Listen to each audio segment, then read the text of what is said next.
할렐루야, 새로운 아침입니다. 오늘은 2월 16일 토요일입니다. 오늘도 주님께서 우리에게 기대하시는 승리하는 하루가 있습니다. 그리고 오늘 하루 동안 우리가 우리 인생의 최고의 날을 만들어 갈 것입니다.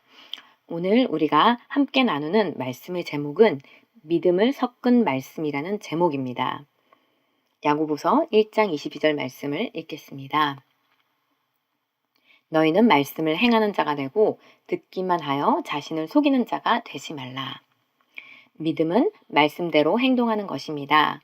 하나님의 말씀은 당신 안에서 그 말씀이 말하는 것을 낳을 수 있을 만큼 전능합니다. 그렇지만 당신이 하나님의 말씀대로 행동하지 않으면 말씀은 어떤 결과도 내지 못할 것입니다. 믿음을 섞은 말씀이 결과를 냅니다. 믿음이란 무엇입니까? 간단히 말해 믿음은 하나님의 말씀에 대한 인간의 영의 반응입니다. 하나님께서는 예수 그리스도를 영접한 하나님의 자녀들에게 풍성한 유산과 약속을 주셨습니다. 하나님께서 주신 이 풍성한 유산과 축복을 누리는 열쇠는 바로 믿음입니다. 오늘 말씀의 실제에서는 믿음은 하나님의 말씀에 대한 거듭난 인간의 영의 반응이다 라고 말씀합니다. 하나님의 말씀을 들을 때 우리의 거듭난 영에서 나오는 자연스러운 반응이 바로 믿음이기 때문에 우리가 하나님의 말씀을 듣고 행동한다면 이 말씀은 반드시 결과를 낸다라고 말씀하고 있습니다. 계속 읽겠습니다. 하나님의 말씀을 들을 때마다 믿음은 그 말씀에서 옵니다. 말씀이 당신의 영에서 모든 물리적인 환경보다 실감이 나기 때문에 말씀은 당신이 행동하게 합니다. 그게 바로 아브라함이 한 것이었습니다. 아브라함은 말씀을 믿음과 섞었고 자기가 들은 대로 행동했습니다. 창세기 17장 5절에서 주님이 아브라함에게 말씀하셨습니다. 내가 너를 많은 민족들의 아비가 되게 하였습니다. 하지만 당시에 아브라함은 아직 자식이 없었습니다. 그런데 성경은 아브라함이 하나님은 죽은 자를 살리시며 없는 것을 있는 것으로 부르시는 이이심을 믿었다고 로마서 4장 17절에서 말씀합니다. 이어서 로마서 4장 19절에서 21절은 말씀합니다. 그가 100세나 되어 자기 몸이 죽은 것 같고 사라의 태가 죽은 것 같음을 알고도 믿음이 약하여지지 아니하고 믿음이 없어 하나님의 약속을 의심하지 않고 믿음으로 견고하여져서 하나님께 영광을 돌리며 당신도 이와 같을 수 있겠습니까? 이것이 당신의 믿음을 묘사하는 것이 될 수 있겠습니까? 마땅히 그래야 합니다. 성경은 우리가 믿음과 오래 참음으로 말미암아 약속들을 기업으로 받는 자들을 본받는 자가 되어야 한다고 히브리서 6장 12절에서 말씀합니다. 창세기 17장 5절에서 주님께서는 아브라함에게 내가 너를 많은 민족들의 아비가 되게 하였습니다. 라고 말씀하셨습니다. 하지만 그 당시 아브라함은 자녀가 없었습니다. 그리고 나이도 많았습니다. 아내도 아이를 갖지 못했기 때문에 자연적으로 그 상황에서 하나님의 말씀이 아브라함을 위해 결과를 내는 것은 불가능해 보였습니다. 그렇지만 성경은 아브라함이 하나님은 죽은 자를 살리시며 없는 것을 있는 것으로 부르시는 이이심을 믿었다고 말씀합니다. 아브라함을 향한 하나님의 놀라운 계획이 있습니다. 아브라함을 향한 신성한 운명이 있습니다.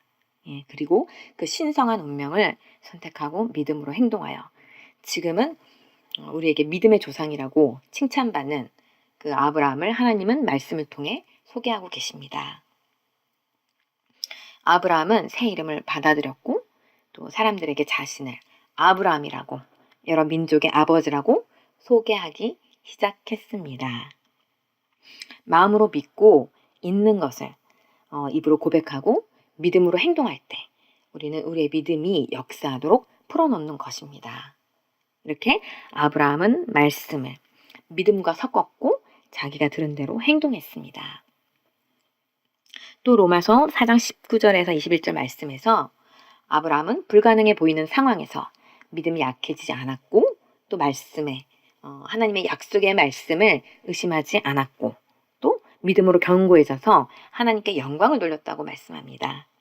예, 아브라함은 약속의 말씀을 자신의 믿음과 섞었습니다.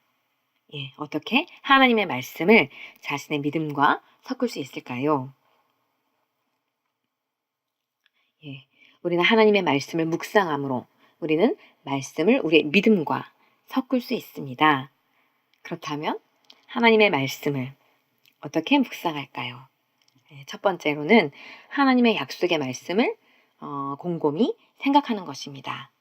그 다음에 곰곰이 생각했던 그 말씀을 우리의 목소리로, 낮은 목소리로 중얼거리고 말하고 스스로 외치는 것입니다. 할렐루야.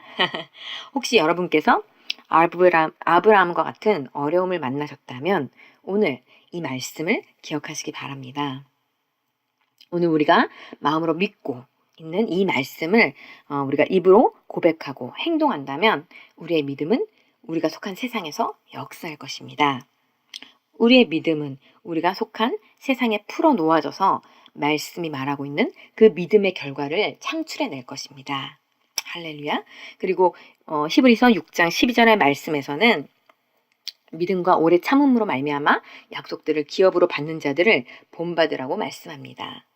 우리가 겪는 어려움은 인내를 낳습니다. 그리고 그 인내는 우리의 성품을 단련시켜주며 또 그러한 성품은 마침내 소망을 이루게 될 것이기 때문입니다. 이렇게 아브라함과 사라는 늙어서 아이를 생산할 능력이 전혀 없었지만 약속하신 하나님의 신실하심을 믿음으로 이삭을 출산할 수 있었습니다. 예. 우리 하나님이 어떤 분이신지 아는 것은 우리 믿음의 행보에 있어서 너무도 중요합니다. 할렐루야. 아브라함은 하나님의 신실하심을 믿음으로 말씀의 결과를 얻었습니다. 예. 우리 하나님은 신실하십니다. 우리 하나님은 선하십니다. 우리 하나님은 인자하십니다. 예, 우리 하나님은 우리를 사랑하십니다. 그리고 그분의 사랑은 영원하십니다. 할렐루야. 계속 읽겠습니다. 따라서 아브라함처럼 말씀이 당신의 삶에서 결과를 내도록 바른 환경을 항상 조성하십시오. 말씀을 믿음과 섞으십시오. 물리적인 상황을 고려하지 마십시오. 불신으로 하나님의 말씀에서 흔들리지 마십시오.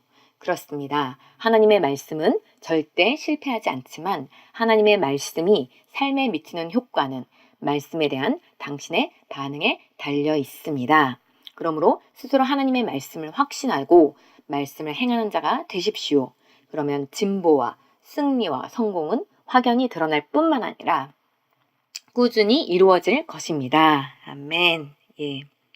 하나님의 말씀이 우리의 삶에 미치는 효과는 바로 말씀에 대한 우리의 반응에 달려있기 때문에 환경이 문제가 아니고 하나님의 말씀을 우리가 믿고 그 안에서 기능하고 어떻게 상황에 반응하느냐에 달려있는 것입니다. 할렐루야. 믿음의 조상이라고 하나님께 칭찬을 받았던 아브라함과 같이 오늘 여러분께서 하나님의 말씀을 입으로 고백하고 행동하기로 선택하신다면 여러분께서 기대하시는 것 이상의 괄목할 만한 발전과 승리와 성공이라는 말씀의 결과들이 지속적으로 여러분의 삶에 나타날 것입니다. 참고 성경을 읽겠습니다. 로마서 10장 17절입니다. 그러므로 믿음은 들음에서 나며 들음은 그리스도의 말씀으로 말미암았느니라. 히브리서 11장 6절도 읽겠습니다. 믿음이 없이는 하나님을 기쁘시게 하지 못하나니 하나님께 나아가는 자는 반드시 그가 계신 것과 또한 그가 자기를 찾는 자들에게 상 주시는 이심을 믿어야 할지니라.